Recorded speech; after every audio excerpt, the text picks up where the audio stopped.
بسم اللہ الرحمن الرحیم۔ السلام علیکم۔ آج اس ویڈیو میں آپ کو نبی کریم صلی اللہ علیہ وسلم کی پیدائش کی رات ہونے والے معجزات کے بارے میں بتاؤں گی۔ دلائل النبوت میں امام اصبہانی رحمۃ اللہ علیہ فرماتے ہیں، جس رات رسول اللہ صلی اللہ علیہ وسلم کی ولادت باسعادت ہوئی، اسی رات کسریٰ شاہ ایران کے محل میں زلزلہ آیا اور محل پر بنے ہوئے 14 کنگرے یا گنبد ٹوٹ کر گر پڑے۔ بنی ساسان کے نوشیروان نے کثیر مال و دولت لگا کر یہ محل تعمیر کرایا۔ اس کی تعمیر پر 23 سال کا عرصہ لگ گیا۔ یہ ایوان دنیا کی مشہور عمارتوں میں سے تھا۔ اس میں زوردار زلزلہ آیا، جس کے جھٹکوں سے محل پر بنے 22 میں سے 14 کنگرے ٹوٹ پڑے، جس کی وجہ سے کسریٰ نوشیروان سخت پریشان ہوا۔ پہلے پہل تو عزم و استقلال سے کام لیا، لیکن مسلسل پریشانی کے باعث دربار لگایا۔ اراکین سلطنت سے اس عظیم اور غیر معمولی واقعے کی وجہ دریافت کرنا چاہیے۔ دربار لگا، اراکین سلطنت جمع ہوئے۔ ابھی نوشیروان ان سے کچھ کہنے بھی نہ پایا تھا کہ اسے اطلاع دی گئی کہ آج کی شب تمام آتش کدوں کی آگ یکایک بجھ گئی ہے۔ یہ بھی اسی مجلس میں بیٹھا تھا کہ ایلیا کے گورنر کا خط اس کو پہنچا، جس میں اس نے لکھا کہ آج شب بحیرہ ساوا کا پانی بالکل خشک ہو گیا ہے۔ اس مجلس میں تبریہ سے خبر آئی کہ بحیرہ تبریہ میں پانی کی روانی موقوف ہو گئی ہے۔ پریشانی کے عالم میں نوشیروان نے کہا کہ آج شب ایوان میں سخت زلزلہ آیا ہے اور ایوان کے 14 کنگرے بھی ٹوٹ کر گر پڑے ہیں۔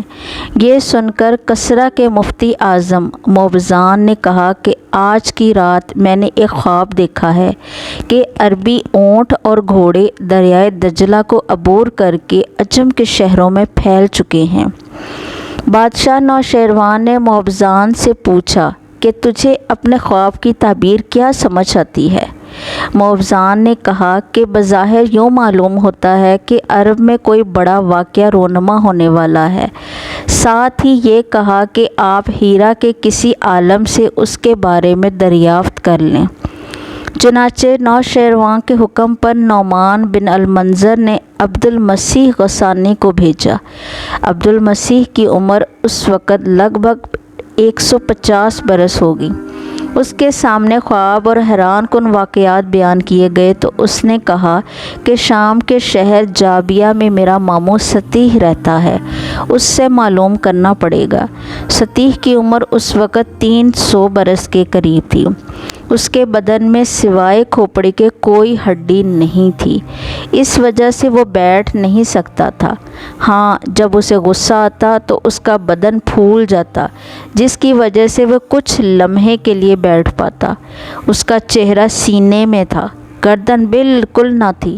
جب اس سے کچھ پوچھنا ہوتا تو اسے زور زور سے ہلاتے، جس کی وجہ سے اس کا سانس پھول جاتا اور وہ جواب دینے کے قابل ہوتا۔ عبد المسیح چند لوگوں کے ہمراہ اپنے ماموں ستیح کے پاس پہنچا اور بلند آواز میں کہا، یمن کا سردار سنتا ہے یا بہرا ہو گیا ہے؟ ستیح نے جواب دیا کہ اے عبد المسیح، تم میرے پاس ایسے وقت میں آئے ہو جب میں قبر کے قریب ہو چکا ہوں۔ شاہ فارس نے تمہیں میرے پاس بھیجا ہے کہ تم مجھ سے یہ معلوم کر سکو کہ آتش کدے کیوں بجھ گئے، 14 کنگرے کیوں گر پڑے، موبزان کے خواب کی تعبیر کیا ہے۔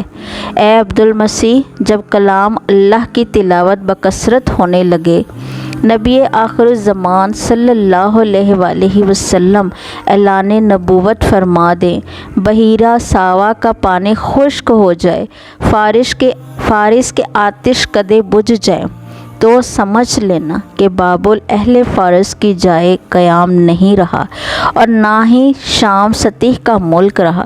14 کنگرے گرنے کا اشارہ اس بات کی طرف ہے کہ فارس کے کل 14 بادشاہ ہوں گے۔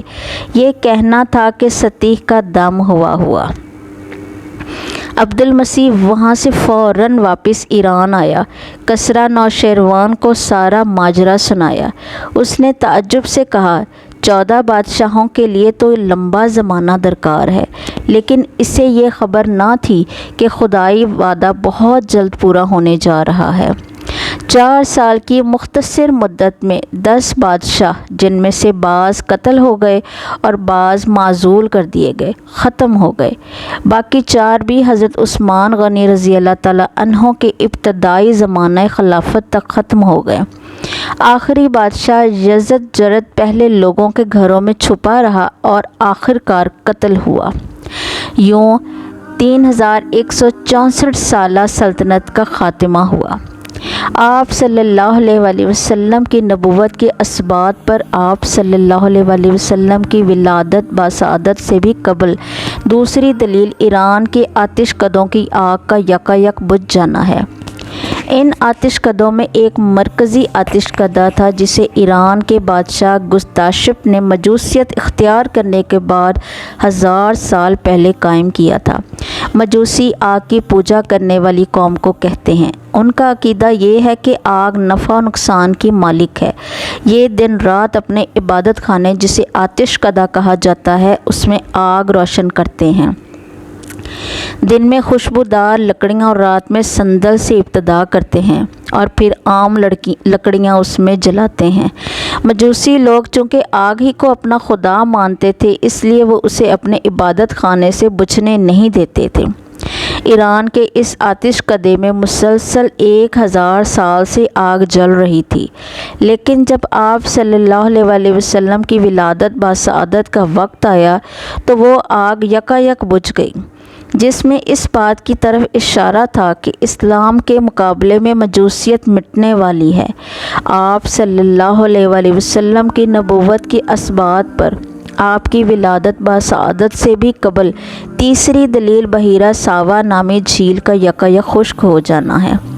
یہ ایران کے شہر ساوا جو کہ ہمدان کے قریب ہے اس میں ایک مشہور جھیل تھی جو 6 فرسخ لمبی اتنی ہی چوڑی تھی۔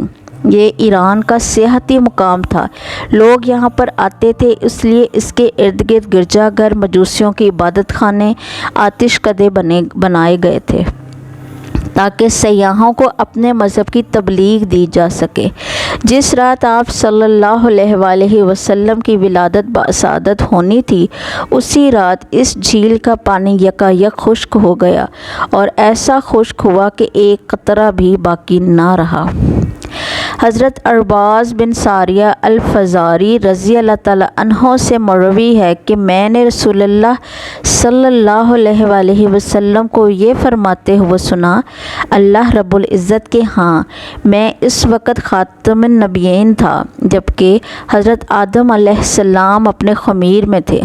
مزید فرمایا کہ میں تمہیں اپنے بارے مزید باخبر کیے دیتا ہوں کہ میں اپنے باپ جد امجد حضرت ابراہیم علیہ السلام کی دعا کا ثمرہ ہوں اور حضرت عیسیٰ علیہ السلام کی بشارت کا نتیجہ ہوں اور اپنی والدہ کے اس خواب کی حقیقی تعبیر ہوں جو انہوں نے میری پیدائش کے وقت دیکھا تھا کہ ان سے ایک عظیم الشان روشنی نکلی جس سے ملک و شام کے محلات روشن ہو گئے، یعنی روشن ہو کر نظر آنے لگے۔